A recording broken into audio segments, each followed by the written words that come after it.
Hi guys, I am Jacqueline Kreider. This is Missy Berry, and we are here to talk to you a little bit about the 5 things not to do when buying a home, right? So that is what we're going to talk about today. To give you a little background, obviously, I've been in mortgage for about 20-ish years. Missy, I think you've been in for about 29? 29. 29, awesome. So a little bit of credit for, why you should listen to what in the world we are saying.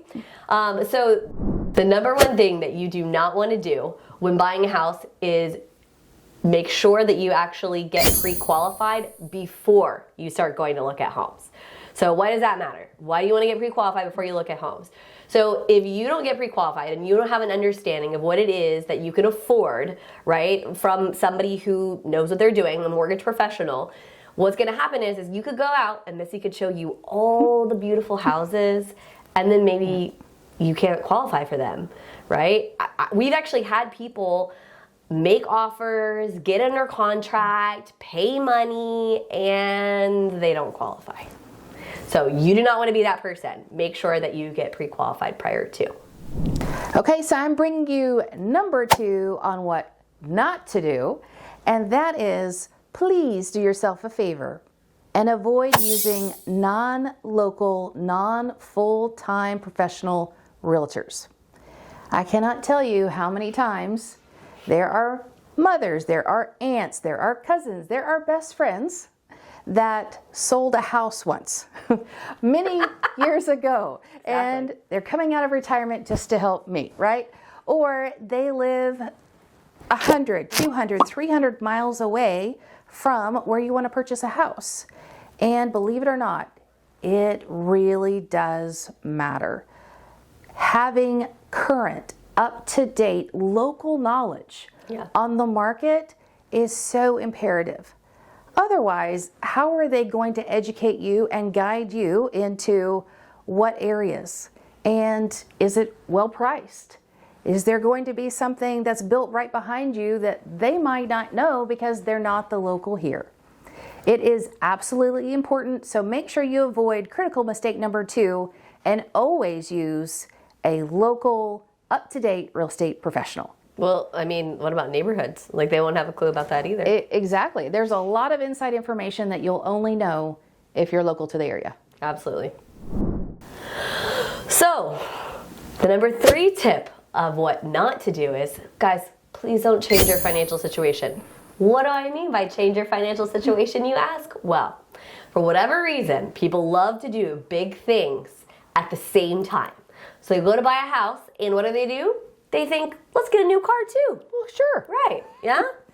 If you want to get a new car, we don't care. Just do it after you buy the house. After.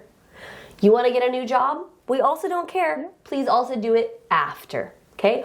Or if you really just can't wait, you just can't wait, please, please, please tell your mortgage professional what you're doing. Don't let them be blindsided, because guess what? It's going to make your process a lot more complicated. So don't change your financial situation. That is tip number 3 on things not to do. Don't change your financial situation.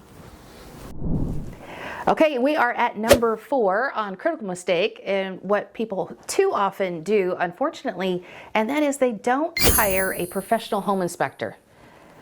Okay, again, we talked about our aunts and our moms and our cousins with being their real estate agent. Well, we also have uncles and fathers and different well-meaning friends that are going to come and view the property and inspect it.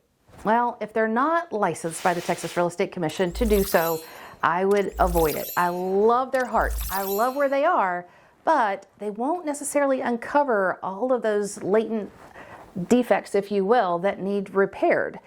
And they're not going to give you a report and be up to date on exactly what the codes are and what needs to be adjusted. You guys, this could be a huge financial issue down the line if they're not uncovered.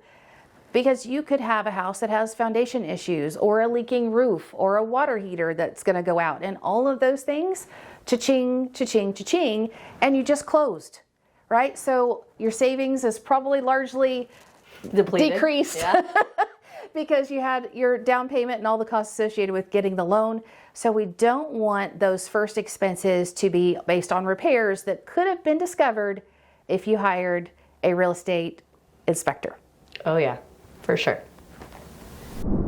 Okay, so the number 5 thing that people don't do correctly when they buy a home is, guys, they don't hire the professionals. Nope.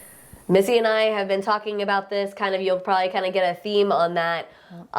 It is so important that you hire people who know what they're doing. I cannot stress enough. Largest financial transaction of your life. This is not the time to use your mother's brother's best friend's uncle's sister's dog to do your loan or your real estate transaction. I'm just saying, right? Absolutely. And to chime in on that, I just want to let you guys know that from the realtor perspective, buyers don't often realize that the services when you're on the buy side are oftentimes paid for by the seller. So you're getting the professional help that you need to make sure that this financial transaction goes smoothly and the home is everything that you want, and you're getting that for free. Right. So I don't turn down many things that are free, and I certainly wouldn't when I'm investing a large savings that I have into my largest investment. So make sure, please. Well, and you guys have to remember too, right? Like when you're trying to hire a professional, remind yourself that cheapest is not always best. Like that's what people have in their head because they're like, oh, this is a big financial transaction. Like I want to save every penny I can. I mean, I understand that thought process. I do. And it's not necessarily a bad one, but when it comes to this large financial transaction, it's really can be kind of damaging because you have to remind yourself that the people who really care and are going to pour in, they're usually not the cheapest. And it doesn't mean they're expensive. Right. But they're not like the discount broker that, is maybe doing it for like 1% or whatever. I mean, you want to make sure that you're hiring people who are going to be in your corner 100%, and they're going to make sure that they walk you through every single step of the transaction. They're available, all those things. Because it could cost you more in the end by hiring. Because if they're willing to discount their services, they're also willing to discount their service to you. So exactly. Good tips. I hope. Both Jacqueline and I hope that these critical 5 things of what not to do when purchasing a home has really resonated with you. If you have any questions, because I know for some of you this is your very first time, we're both here for you. Whether that be mortgage or on the real estate piece, we're going to have our information up on the screen. So reach out, write down the list of questions, and either call, text, or email. We would love to talk to you about your personal situation and put you on the right path to homeownership. Absolutely. Thanks, guys.